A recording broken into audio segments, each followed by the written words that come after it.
香港の皆様、はじめまして、大友翔平です、日本でイラストレーターをしてます。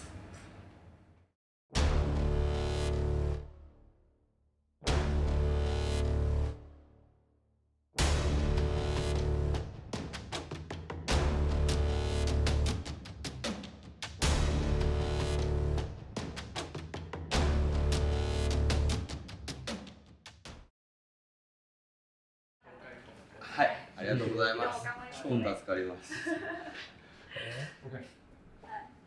まずは今回の展示会についてお聞きしたいと思いますが、今回の展示会の名前は、令和っていう名前にしたんですね。それは新しい原稿になるんですけど、あと、今回のテーマイラストっていうのは、平成マリっていうイラストにしたんですが、年代とその時世に答えるように、見えるんですが、ちょっと翔平さんにとって平成っていうのはどういう時代だったのかなって。平成は、今回の絵描くときにいろいろ本当平成について初めて考えたんだけど、通信技術の発展でまずコミュニケーションが全て変わったことと、あとテレビの時代だったなとかもういっぱいあるんだけど、あと物質主義っていうのかな、物を大量生産して、でキャラクターの商品だったり、日本のアニメーションだったり、海外のカートゥーンだったりの、昭和はね、そんなに他の国との民間交流っていうのは少なかったんですけど、平成に入ってテレビの時代っていうのもあるのかな。すごくエンターテインメントが花開いたというか、世界とつながった、なんていうのかな、なんかもうとにかくカオスだったなっていう、交流が増えたという感じですね。スピードが速くなっていった。そうですね。平成しか知らないようなもんで、ほとんど昭和は、小学生まで昭和だったけど、だから平成はどういう時代だったかって言われると、俺が今まで生きてきたその人生がどうだったかにすごい近いから、これからもしかしたら分かるのかもしれないけど、令和っていう新しい原稿の解釈についてちょっと日本語というか国際的な解釈と今回のイベントの解釈とはちょっと違うのようですねっていう。なるほど。そうですね。今回のイベントから見たら、美しい調和っていう Beautiful Harmony っていうのになってるんですけど、一部の言い方としてはその令和っていうのはちょっとなんか命令的な意味も含まれてるんですけど、言葉がね、そうですね。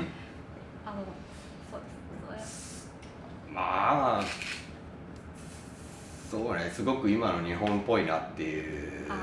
感じですよね。もうあんまり驚きも僕はしなかったんですけど、怒ってる人もいっぱいいたけど、そんなもんだろうって感じ。日本は以前のインタビューって見たんですけど、翔平さんは東京で生まれて育ったんですね。で、東京っていう街はすごく、狂ってるっていうふうにおっしゃったんですね。で、その部分をちょっとイラストの中で表したいっていうのをおっしゃったんですね。で、ちょっとイラストをいろいろ拝見したんですけど、なんか生活の要素とかまたは流行文化の要素とかいっぱい入ってるように見えます。例えば、日本伝統的なものとか、または、警察ヤクザ、タトゥーとかセーラー服とか、暴走族とかそういうイラストを通じてどういう世界を見せたいのかお聞きしたいんです。僕もよく分かってないんですけど、なんだろうな、やっぱごちゃごちゃしたもんが好きっていうか、なんだろうな、日本ってそのなんかこうそぎ落とすものが良いとされているというか、そのなんていうんですかね、なんかシンプルで、はい、ね、炭でパン終わりみたいな、はい、まあただ僕がいつも考えてるのはかっこいい絵を描きたいなっていう、それだけなんですけど、はい、そんななんかだから僕がかっこいいって思うのがやっぱりその暴走族とか、はいはい、日本の祭りとか、はい、なんかこう粋なものっていうか、なんていうのかな、ギャルのこのデコレーション文化だったりとか、はい、なんか僕がただそういうのがかっこいいなって思うから、はい、そういうごちゃごちゃしたのが、それがすごい東京っぽいしアジアっぽいし、そういうものがただかっこいいってそれが多分思ってるだけなのかな。日本の文化を表したいからこういう要素を入れたという解釈してもいいですかねっていう。特に日本の文化を書こうと思ってるわけじゃないけど、まあ日本に住んでるからそれしか書けないなっていうのが僕のあれだったんですけど、他の文化をなんか書くって、例えばね、香港のものを例えば東京で書こうとしたら香港のまず言葉も分かんないといけないし、そのどういう環境で育ってきたかとか、どういうものを見て育ったかまで分かんないと僕は書けないから、やっぱ日本が一番簡単に書けるっていうか、そして一つの、ディテールを気づいたんですけど、はい、インタビューのビデオの中で、はい、本棚にロゴに関する本を置かれてるっていうのを見たんですね。はい。すごいな。はい。そうですね。あったかな。はい。おしゃれで、イラストの中でそうよく見てたんです。イラストの中でもパッチとかそういう指輪とかっていうものを、なんだろう、シンボルたくさん入ってるんですけど、あとなんか翔平さんが香港にいらしたら撮った写真もちょっとなんかグラフィティだったりとか、あと香港代表的じゃないけどのなんかものを撮ってるんですねって、ちょっと作品の中ではそういうシンボルの影響を結構受けてるんですかっていう。まあそれはもう絵の話になるんですけど、まあ絵の中ですごく使いやすいそれはやっぱり記号として伝えられる力があるから、なんだろうな便利といえば便利だし、僕の絵の中でははいろんなメッセージをこう込めるのがそういう遊び、ほとんどの人は気づかないだろうけど、自分の中では実はこういう秘密のメッセージがあるんだよとか、そういうなんか、ちょっとした遊び心。はい。平成マリっていう最新のイラストを描いた時は、結構3週間くらいがかかったっていうのをおっしゃったんですね。で3週間っていうのは2人にとってもちょっと短くはない時間だなと思いますけど、でちょっと、香港でも絵を描くことが大好きなファンがたくさんいるので、その絵を描くそのプロセスについて少し説明していただいてもいいですか？3週間はボールペンの時間、ただボールペンを使った時間が3週間ぐらいで、その前の設計図はもう3ヶ月とかそのくらいかな。イメージをこう膨らましてこう熟成させてとか、なんかこうなんていうんですかね、こう頭の中で練る時間がもう僕はそっちがメインなんですけど、ボールペンはただそれをこうなぞるだけっていうかなんで、ボールペンの時間は3週間はかかるけど、僕の中ではただの仕上げの工程というか、簡単な作業です。何の要素を入れるって考えるときに、どういう基準というか。それは難しいですね。難しいんだよね、毎回。結局何十個もアイデアがあってその中で、常にいっぱいあってアイデアはこの中でなんかこうもっと強くこう絵が良くなるアイデアを常に探してて、それぞれに生活の中で本読んでたり、映画見たり、友達と飲んでる時もそうだけど、まあ常に何かを探してて、それがこう何個かたまると一気にこう進んでいくっていう感じかな、俺の作り方は。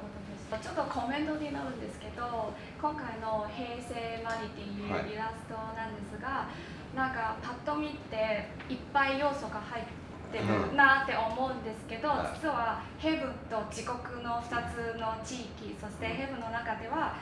男の子、女の子っていうパーツが分けられてるんですね。で、真ん中に日本語読めないんですけど、そうです。それが書かれてるんですけど、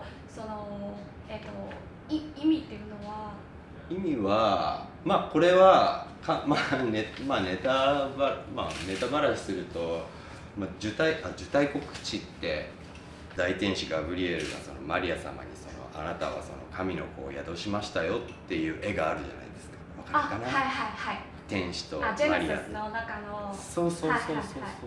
最初はそれが大きなテーマで、その子供を令和ってことにして、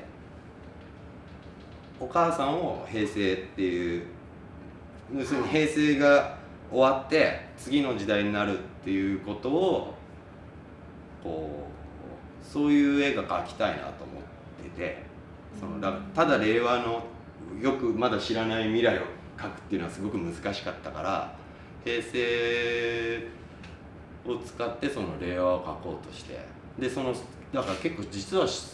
僕の絵では珍しく宗教的な結構意味が結構あったんですよ、今回。でその時にやっぱり日本人なんで、仏教がすごいやっぱりキリスト教よりもやっぱ仏教がすごく根強いので、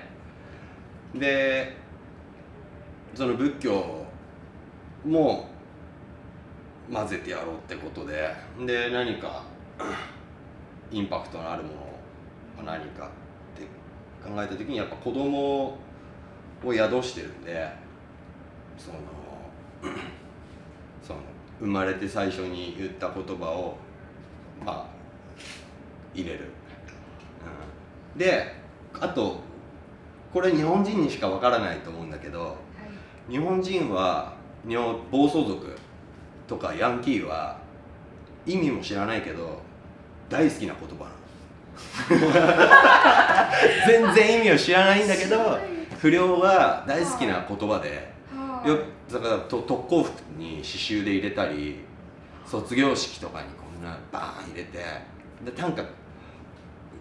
解釈をちょっと間違えてて、俺が一番かっこいいんだぜみたいな意味合い解釈してるんだね、バカだから、でもそれ俺すげえ日本人的ですごい好きな、だからそういう実は意味も実は隠れてる。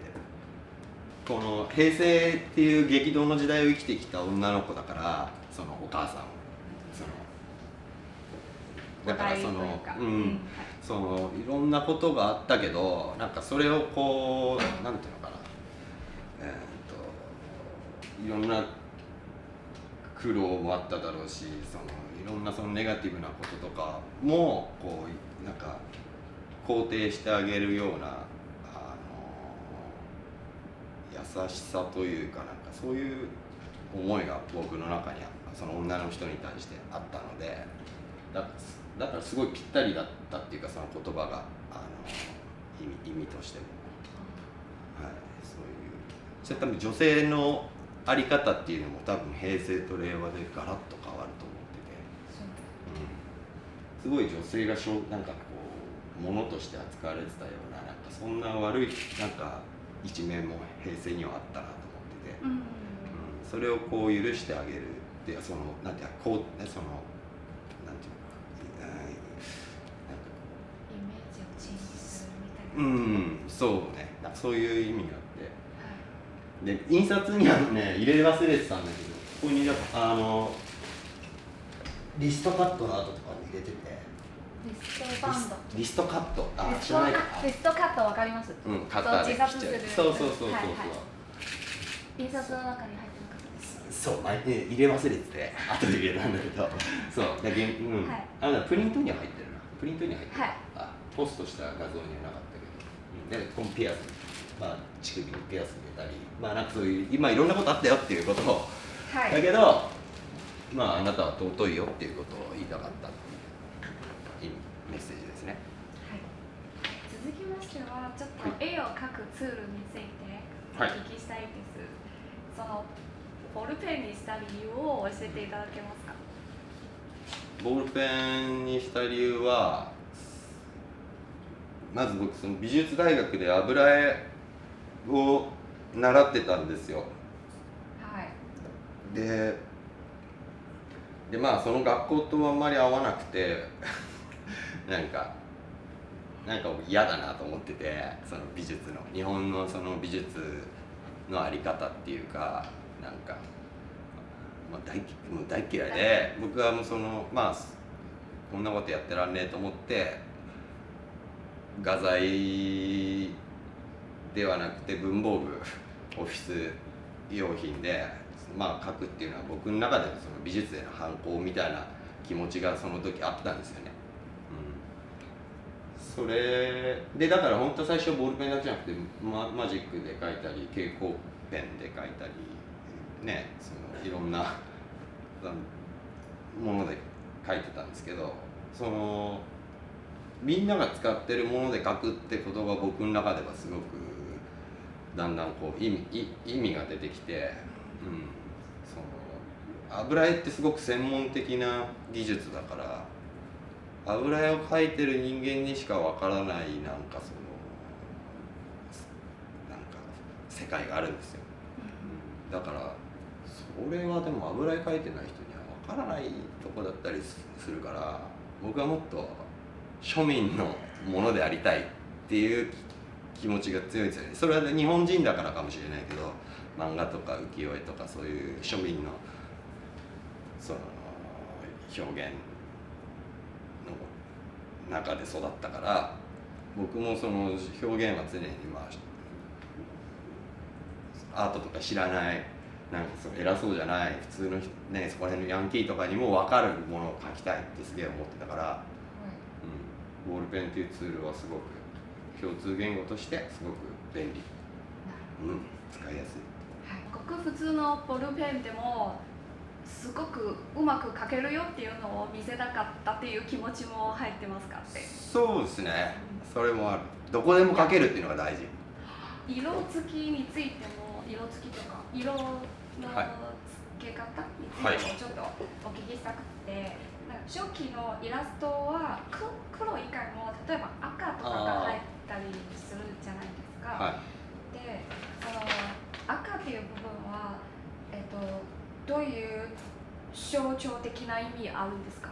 多分日の丸だと思うんだけど、日本の国旗ですね。あと単純に好きな色っていうか、あとなんだろう、バランスとして鶴とか、ちょっと赤が入ってる日本の昔の実はお化粧もそうで、白塗りして墨とあと紅が口にちょっと入るっていうか、そのなんていうのか、ちょっとした色を使うのがすごい好きだったからなのかな。あと目があんまり色がよくわかんない目だから、赤がすごく弱く見えちゃうんですよ、いつも。そのいろんな色がある中で、だから赤に対してもしかしたら僕の目が欲してるのかもしれない、赤い色。わからない、でもそれは。そしてボールペンで描くときに間違えたらいつもとされてるんですか？間違えたらだから間違えないように描いてるんですけど、でも間違えちゃうから、そういうとこはうまく黒く塗りつぶしてちょっと新しく影を作ったり、そうやってごまかしてる。ごまかしてますね。ごまかしてる。あと最悪はもう紙を貼って、でもそれはなるべくしないようにしてるけど、まあ締め切りがある仕事の時とかはそうしてるかな。で、すみません、続きましてはちょっとスタイルについて、はい、お聞きしたいと思います。初期のイラストとか日常のインスタのポストを見て、はい、なんかリアル風以外もちょっとシンプルで簡潔で、ちょっと漫画のようなスタイルもすごく得意なと思います。で、漫画を描くことって思ったことはありますか？小学校の時は思ってたけど、それからは思ったことないかな。最近ちょっと相撲さんの彫刻、スカルプチャーとかを、出したんですけど、ちょっとスタイル変えて、ちょっと 3D のものを向けて頑張ってるというか、そうっていうですね。計画はありますか？というかもう結構今は絵だけじゃなくてそっちにも力を入れてるというか、まあ楽しいことの一つですね。彫刻以外も他のいろんなイラストの中でもちょっと鳥山先生の、ドラゴンボールの要素が入ってるっていうのを気づきまして、わあすごい嬉しい。そういうのがすげえ嬉しい。そうやってこと言われるのが、この2人はすごいです。素晴らしい、そういうのが嬉しいね。ちょっとドラゴンボールでぶっちゃけ翔平さんの一番好きな漫画なのかなっていうのを、まあ間違いなくそうだろうね。やっぱり今っていうよりかまあ子供の頃のまあ一番好きだったものはやっぱりもう超えられないなと思ってるから。他の、お好きな作品とかまたは漫画家とかはいらっしゃいますか？まあいっぱいいますね。漫画はすごい読んでたから最近はもう全然読まなくなったから新しいのはほとんど知らないんですけど、だからドラゴンボールはすごいナンバーワン、一番ナンバーワン。あとは難しい。みんなナンバー2ですね。そうちょっとどういう例えば香港に対する印象とかまたは思いとか。正直な話、中国とこうなんだろう、香港の違いっていう、中国も行ったことないから、そんなによく分かってなかったんだけど、来て分かったのはサイバーパンクだっていう、俺の思ってたサイバーパンク、すごい好きななんていうのかジャンルでもあるし、今はなんていうのニュースとかで最近のニュースとかで見る香港はまた別の思いがありますけど、それとは別で僕が漠然と思ってた香港っていうのは、ネオンサインとみたいな香港ムービーと、そうでもまさにその通りだったから、もう超感動した。レーザーノートとか大好き。最後の質問となります。ちょっと翔平さんにとって絵を描くっていうことは人生の中でどういうものなんでしょうか？なんかね、すごいバカっぽい答えだけど、必殺技を磨いてるって感じ。それをカメハメハ、そう、それをもっといいカメハメハが出るように頑張ってるって感じ。